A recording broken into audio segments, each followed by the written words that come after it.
either the positive supernatural or the negative supernatural. One of them will teach you. If you don't believe the one that is truth, don't worry, the other one will teach you.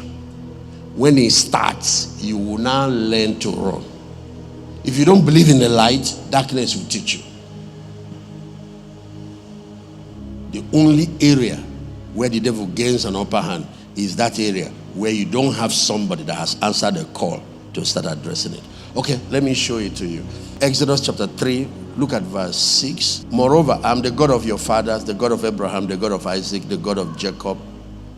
And Moses hid his face, for he was afraid to look upon God. I want you to notice what is about to happen here. There is a problem. The children of Israel are in bondage, they are suffering. And the children of Israel are crying to God for the solution. It came to pass in the process of time, the king of Egypt died. The children of Israel sighed by reason of their bondage. They cried, and their cry came up to God by reason of their bondage. If prayer alone solves the problem, prayer will have solved it here. Because God has heard the prayer. Look at it. Their cry came up to God. And that's what God has asked us to address this weekend. And God heard their groanings. And God remembered his covenant with Abraham, with Isaac, and with Jacob. And the Lord looked upon the children of Israel, and God had respect to them. Look at all the elements, 23, 24, and 25.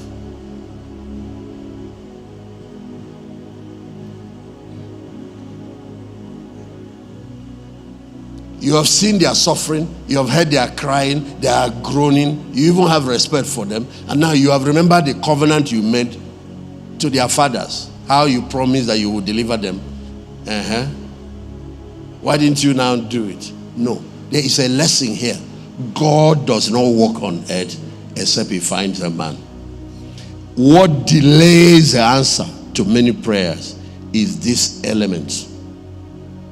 There is a second thing that delays answers to prayer, but it's not my subject today. Majority of the things that people are crying to God, and it has not happened. Do you know what the problem is? A human agent that will be used to bring it to pass.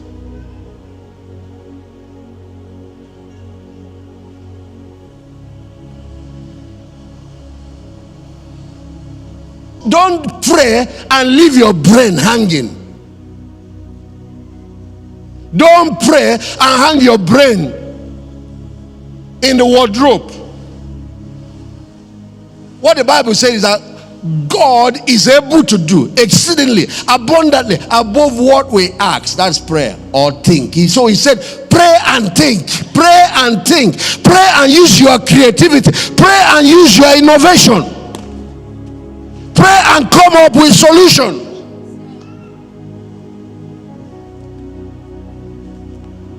God told me I'll be a billionaire. You come and be. Prayer is the first element.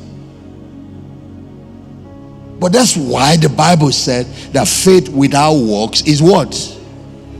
If God does not find a man, the bondage and the suffering continues.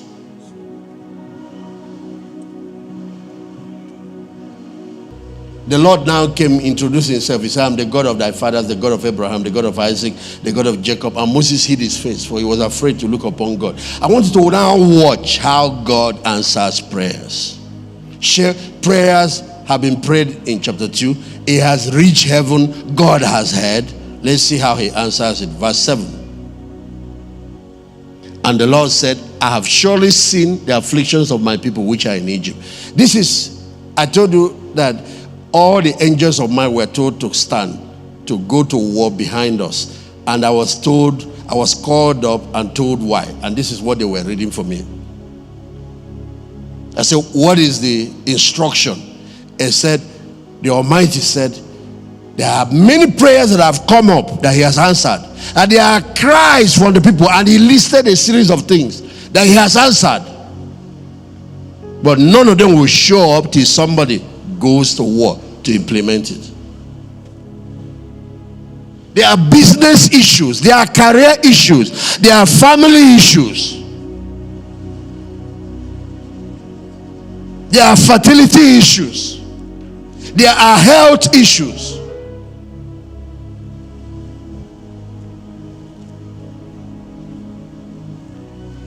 Here, God is talking. There, angel of God was talking directly. This is the instruction. You know, before Joshua went to attack the land of Jericho, the captain of the Lord's army had to appear and give him direction.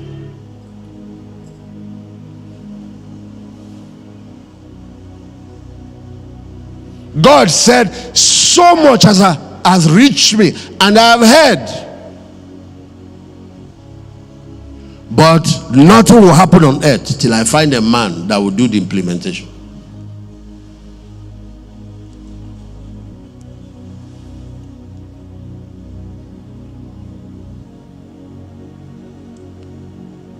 I've surely seen the afflictions of my people. So God hates it when people are hurting. God hates it when people are suffering. God hates oppression. God hates when people are in pain.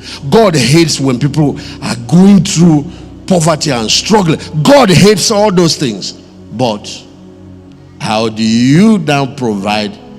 This problem of praying and leaving it only for God to do is the biggest problem of the church in Africa.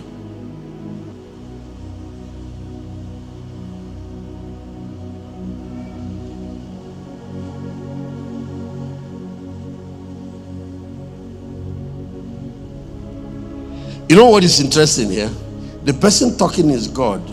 He's the one saying, I've seen their affliction, I've seen their problems.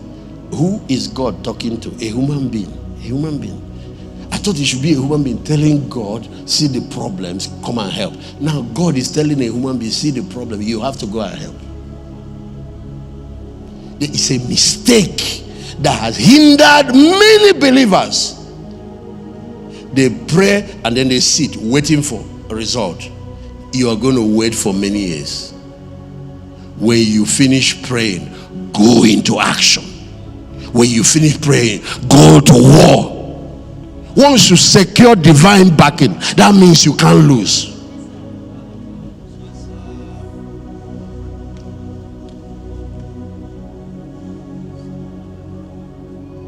You sit down, you are praying for souls.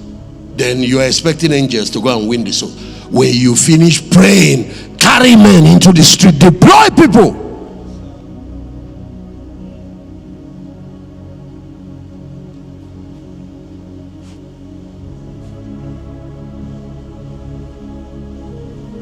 I've heard their cry by reason of their tax master, for I know their sorrow. You can see God's heart is broken. What these people are going through. But look at verse 8. I am come down to deliver them out of the hand of the Egyptians. This part got my attention because God said, I have come down. I thought when God comes down, then problem is solved. God came down, nothing happened. I have come down to deliver them out of the hand of the Egyptians, to bring them up out of that land unto a good land, a large, unto a land flowing with milk and honey, unto the You see, where he's taking them is the place of the Canaanites, the Hittites, the Amorites, the Perizzites, and the Hivites, and the Jebusites.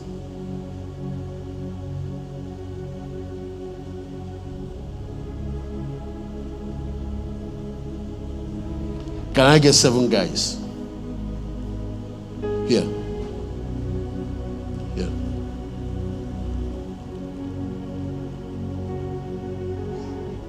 No, you have to be on this side, facing this way. You have to be together here, facing this way. Let's appoint Oga with white as Pharaoh. You are the tormentor, the chief tormentor. These are your army. The army of Pharaoh is 1 million soldiers. All of them died in the Red Sea. 1 million. My dear, come. This is the girl under oppression, being harassed by all of you. How wicked you are. This small girl. And she has been crying to God.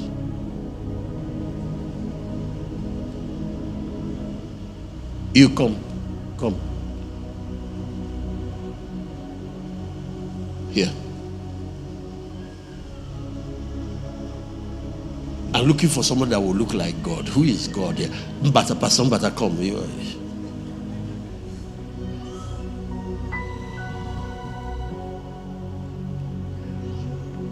Here. All of you have been wicked, harassing this girl. She has been praying to God. God now came down and said, you are the one that will go and get this girl out of this mess. And you will take care of all these people. Can this one man defeat 1 million soldiers? Eh? Now the reason God said he can do it is because there is something else behind the scene that will back him. The angels have been commanded to back him if he will go. God will back him. So he is not alone. But God will not come out in the physical and go and do it. God will not come out in the physical and go to Pharaoh. He will never do that. We're making a lot of mistakes here. There are a lot of things we are living. God will not come out and do it. And until there is a man to do it, this invisible army will not move. Okay. I need 7 men here.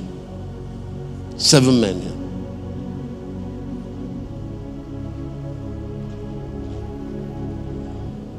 I want to make it fast so that you guys will understand. Are you up to 7?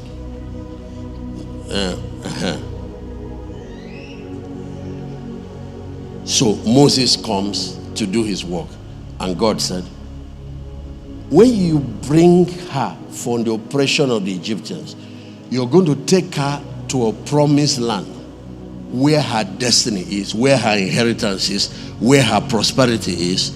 But after she's free from the Egyptians, another wahala, see them. These ones are the Canaanites, the Hittites, the Amorites, the Jebusites. Where your inheritance is also occupied. So there are 2 battles. There are 2 battles. I want you guys to listen now.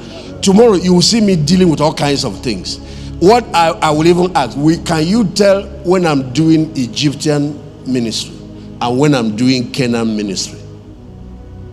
When I'm in Canaan, we are talking about possessing your inheritance. That's where your destiny, that's where dominion is. This thing is called moving from deliverance to dominion. The problem with Egypt is that you're fighting normal soldiers. The problem with Canaan is that everybody there is a giant.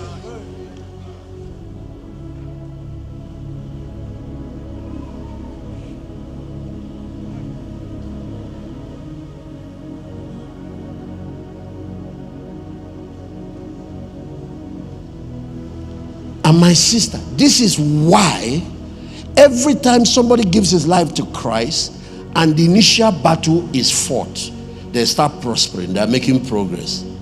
What many Christians do is halfway, somewhere here, things are working. They are not where they used to be. They are no more crying. They are actually, some of them have reached Mount Sinai, which is in the middle here. They are prospering, things are good, but they are not yet in the fullness of their destiny. Do you know what many of them do here? They get halfway. They say, leave that tithing, leave all this church thing, they forget. Leave all this praying and fasting. It's my hard work. It's talent. I've been to Harvard now, so all this church nonsense. But these ones are waiting for them. So once they throw God off, guess what these ones do? They just come and eat her like breakfast. The problem here is worse than the one here.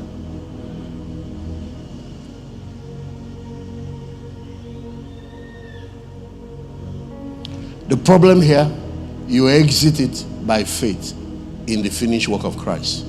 There are 2 major tools, but the whole ordinance is about 7 if you want to complete them. But 2 are the essential. Here, you need a Moses.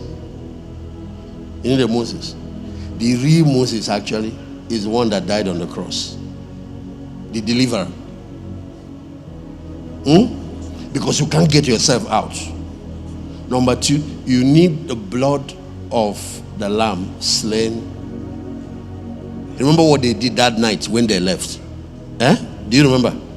It's the blood that was slain. So it's faith in the finished work of Christ that gets you out. This place is salvation. This place is deliverance. This place is healing. This place is breaking of God. You remember my mom's family? All those things. This where? Yes, Egypt. All this type of bondage that will not allow you. This place where people are free from alcohol, from drugs, from sex addiction, from prostitution, from every evil that you find in Egypt. But the question is, after salvation, what next? After healing, what next? Just because you were blind, now you can see. Does it mean you are a prosperous person? There is another phase of moving into dominion. Because your destiny is to be kings and priests. Your destiny is to be the head and not the tail.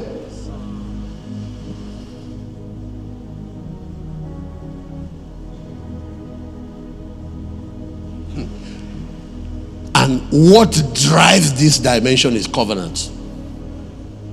Is operating the covenant like the way you operate your computer. And at this moment, that rod of Moses is not the means anymore. At this moment, you have to fight. You know, when they came out of here, they provide them manna, they provide them free food. You know, all those kind of things. The moment they enter this territory, manna says, if you don't fight, die of hunger.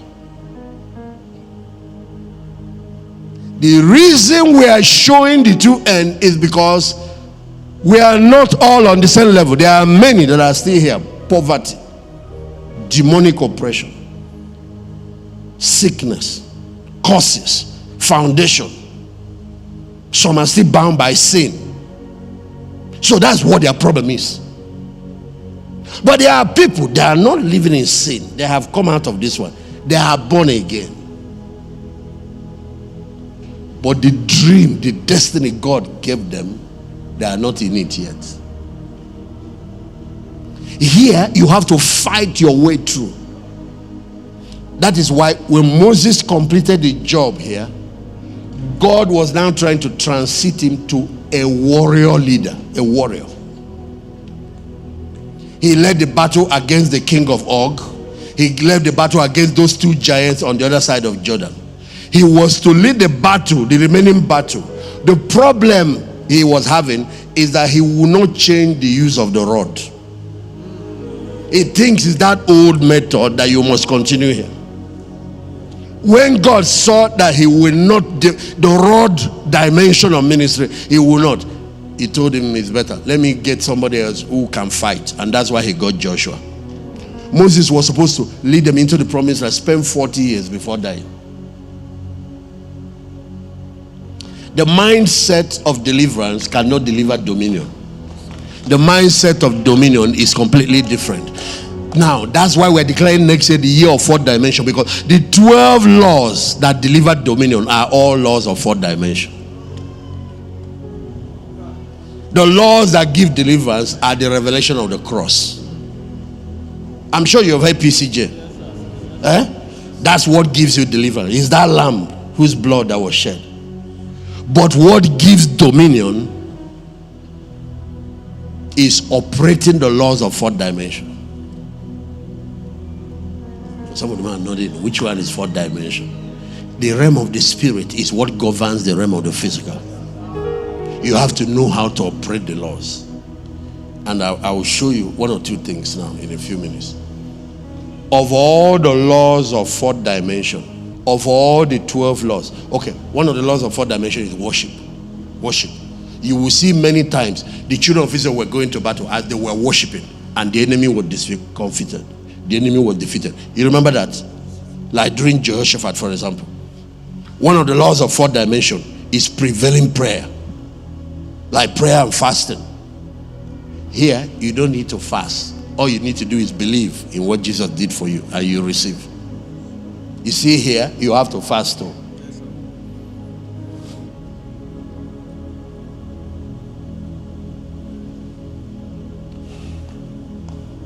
But of all the 12 laws, revealed in scripture, the greatest law is sacrifice.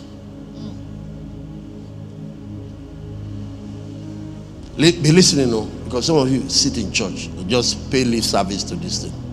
He said, DP, I gave something in January. I also gave in June. I don't understand why nothing has changed. Nothing will change till you understand what sacrifice is. When God lost this universe and Adam has committed high treason and he transferred the dominion he was given to the enemy. If you want to understand what really happened, a man labors and builds a company and he hands it over to his son. And somebody deceives that boy to sign the document transferring all. And because he signed it, it becomes legal. So from the day Adam committed this treason, Satan took over and became in charge. And the man that was in charge was kicked out. Satan became the god of this world. That's how he became the god over the third dimension. Third dimension was given to man to rule, while we operate from the fourth. Third dimension is the natural world and everything in it, including money.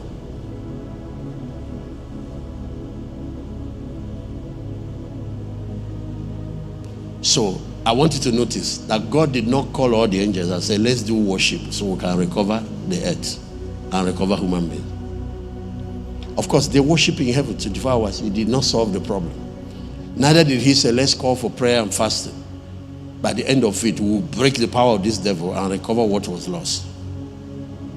Prayer and fasting is very powerful.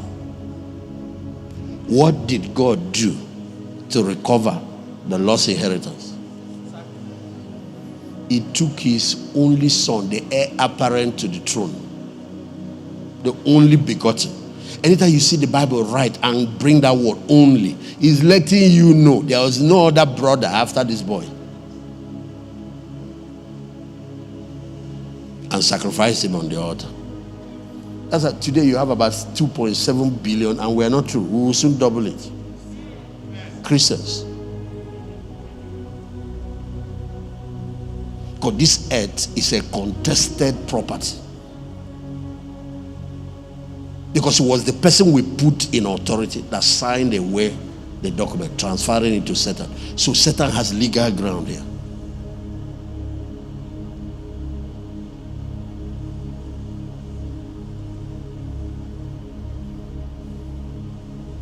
So even though God has made a covenant to Abraham that he will give them this land, they have to fight. That tells you that the devil does not hear word.